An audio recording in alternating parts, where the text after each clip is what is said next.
Hello physical science student, this is just a help video to help you understand simple machine.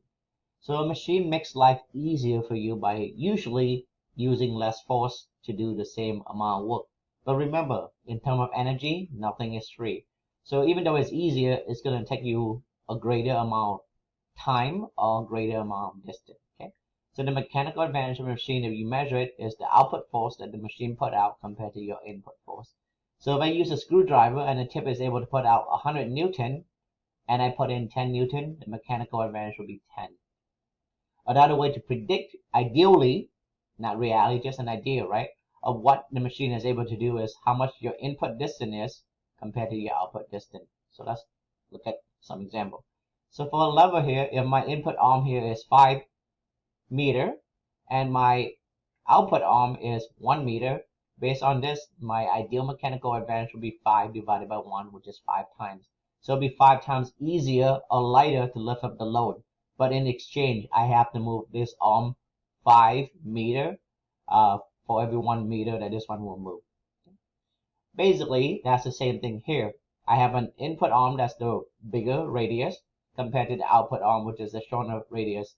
So wheel and axle is basically kind of like a lever, but it's attached to a circular object. So once again, the output arm is the R, the little R right here, and the input arm is the bigger R. So the ideal mechanical advantage of this would be, if this big R was 5 and the little one was 1, it will be 5. For pulley is how many rope or string is attached to the load. So in this case, I only have one string attached to it. So whatever I pull up is the same weight of the object. For this one, I look at it very carefully. I have 2 rope attached to it. One is to the ceiling and one is to my arm. So whenever I pull up 2 meter, this would go up only 1. But in return, it will be twice as light, or the mechanical advantage will be 2 times, or 200%.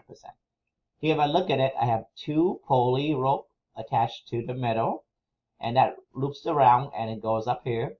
So in total, I have 1, 2 in the middle and 1, 2 on the outside for a total mechanical advantage of 4.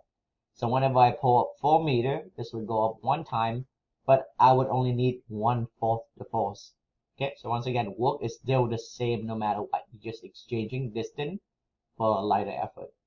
So a lever is done for these two. This is unique by its own. And for a wedge and an incline plane, it is simply the distance of the input plank or the path compared to the height that you have done. Now you take 2 inclined planes and you put them together, the total height is just t here, and that is called a wedge. So once again, it's just the length compared to the height, or in this case, t. So if I push something up 10 meter and it goes up 2, the mechanical advantage will be 10 divided by 2, which is 5. Same thing here. If this was 10 and this is 2, it would be 5. For a screw, it's a little bit more complicated because you have to use pi since it's a cylindrical object. But pi is 3.14, so we just take that, multiply by 2, and we multiply by this length that we have to move it. And we have the gap between the screw to tell us the ideal mechanical advantage.